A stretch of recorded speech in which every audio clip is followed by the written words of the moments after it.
something that I think we both really like, the Deuce season 2.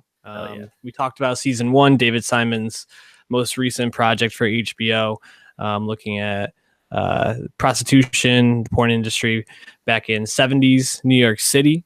I think the thing we talked about, maybe not ad nauseum, but quite a bit on this, is about how David Simon's just such a great world builder, and he does all these little things to give characters depth in a really creative and a really interesting way that gets people sucked into the world of the shows that he creates. And I don't think The Deuce is any different in that. Season 2, though, makes a pretty big jump, which is a bit of a risk for, I think any show is making a jump of 6 years. It's 4 years. I know that season 1 starts in 1971. This one starts in 77, but I can't remember if season 1 ends in 71. So it might not.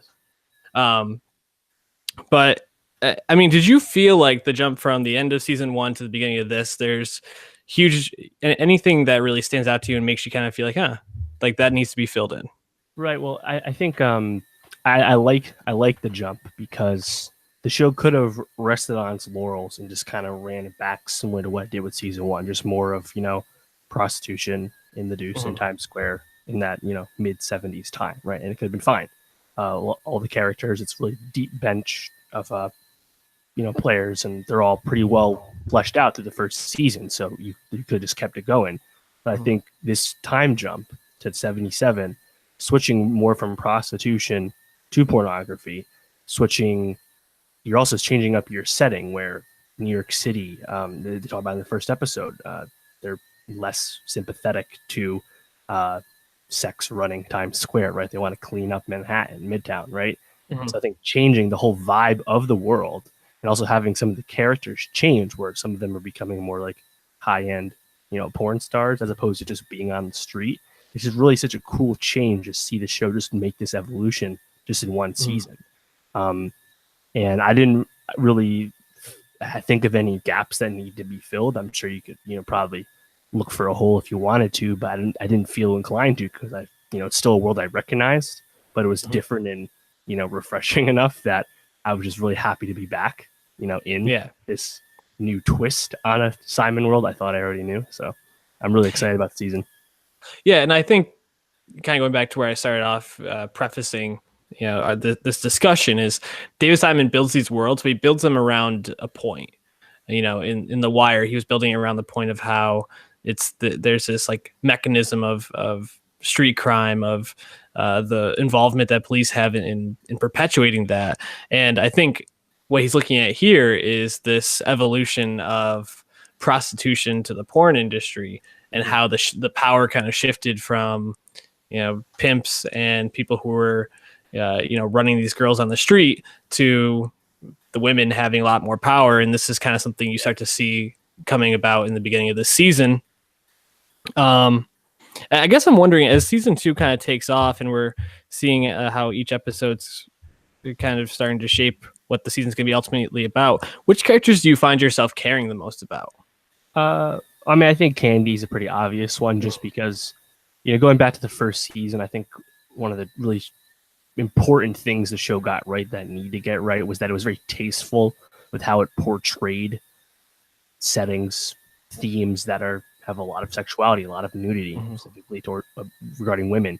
So it's always been, handling that well. I think Simon and Pelicanos, mentioned that there were a lot of women involved in the making of the show and in the writer's room and stuff like that.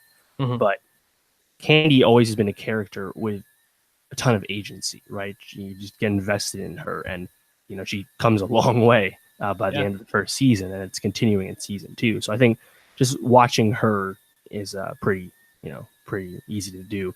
But also, like, someone like Cece, I thought Gary Carr was a big standout in season 1 of the pimps, and I think we already can see the signs that as the pimps start to lose power and they, what they thought they knew is changing, seeing how that will unfold, I think will be really awesome. And you see it with the other pimps too, how they're starting to see, where the tide is going.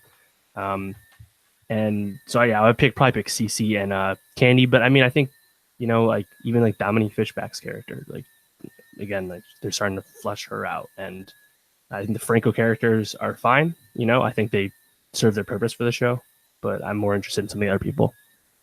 Yeah, I agree with you. I think Candy's the obvious one, and I think you're supposed to probably care about her the most right now. But someone I find really intriguing as a character is Emily Mead, who plays Lori. Yeah. You start to see her character.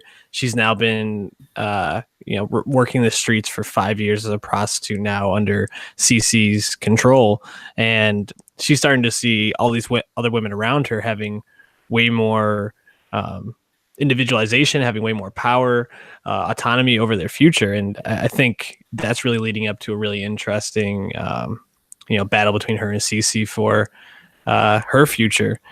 Yeah, and I agree with your take on Franco's characters. It's also just with everything going on around Franco, I do find it a bit distracting, but I think the show in a lot of ways kind of makes those characters have a very specific purpose for what's going on, and kind of lets the other characters move forward right now.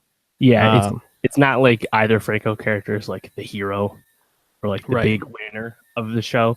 So I think if anyone has reservations about watching Franco on screen, that's probably goes a long way, because you're not watching him be the, A1 protagonist and, get all these dubs. So I think that helps.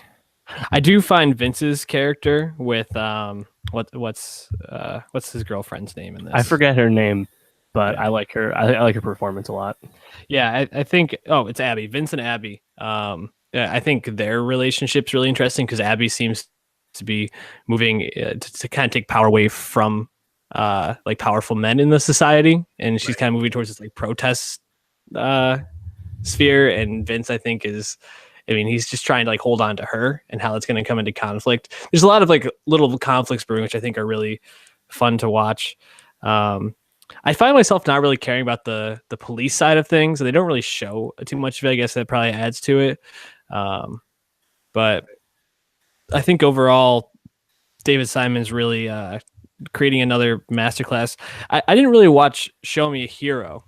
I know that there were some, that you're a big fan of that, but that was probably after The Wire. Some people consider that a bit of a disappointment in terms of like typical Simon properties. How does that compare to this show for you? Yeah, so I think Show Me a Hero overall has less of an ensemble. There's still an ensemble, but it's more. I mean, Oscar Isaac plays Nick Wasisco, this young hotshot Jersey politician, and he is the central focus of the show. He's in almost every scene, and watching him rise and then quickly fall is the whole focus of the show. It's a mini series. It was always intended to be one thing because it's based on a real person. So I think it's different in that regard. Obviously has all the Simon DNA you think of, and then it has a lot of great actors in it. Like Winona Ryder was in Show Me a Hero. I think that was one of her big, comeback roles pre-Stranger Things.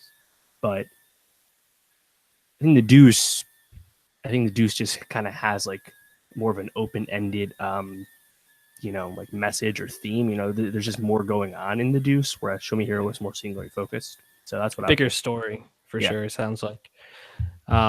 Any other thoughts or storylines or anything about the Deuce season 2 that you're really looking forward to, or that you find to be good or not good so far?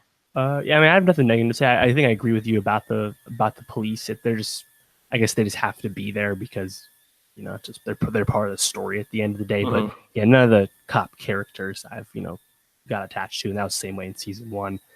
Something I didn't notice though when I was just refreshing on everything about the show last week. So Margarita Laviva plays Abby, right? And Abby, when the show starts in the early 70s, Abby drops out of college, right? That's how we first meet her, right? Maybe even her freshman year. So she's at this point in her mid to late 20s, right? Probably mid 20s. Do you know how old Margarita Laviva, the actress playing her, is? 22. She's 38. Really? Wow. Yeah. You look at her, you have no idea she's 38. So good on her. I had no idea about that. That's crazy. I'm like kind of taken aback now. He said that. Wow. Only 2 years younger than Franco. Crazy. Yeah, I mean, it's just thinking about it now, because I'm thinking about the part about the police. I guess like the one interesting thing is that it does seem like the political ambitions of the administrations moving into the city at this time are going to be influencing how things play out from the top down. I think Simon does that really well too, of like explaining these like complex changes in the story that happen at such different levels and how they trickle down to everything else.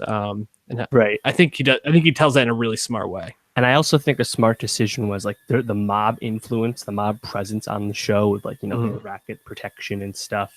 That's always there. And obviously they're really connected with Vincent in terms of the story. But an easy mistake would be to focus on the gangsters because, romanticizing the mafia of that time is something they do a lot in Hollywood, right?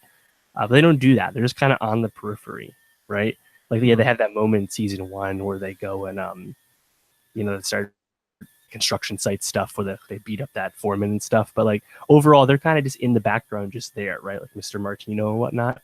So in one hand, that's like an untapped well, but I also think it's kind of smart that they don't make it about the mob, Yeah.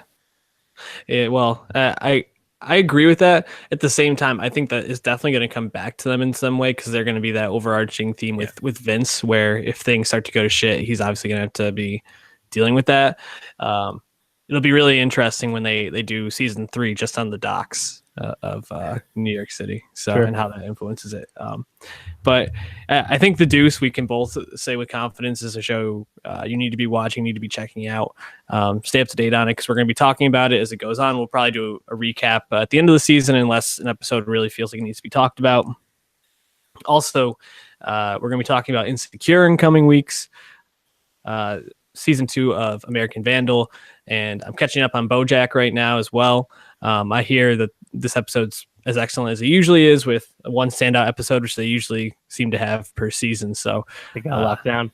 I'm sure we'll be mentioning it at some point. So get your Netflix and your HBO subscriptions and keep up to date with us.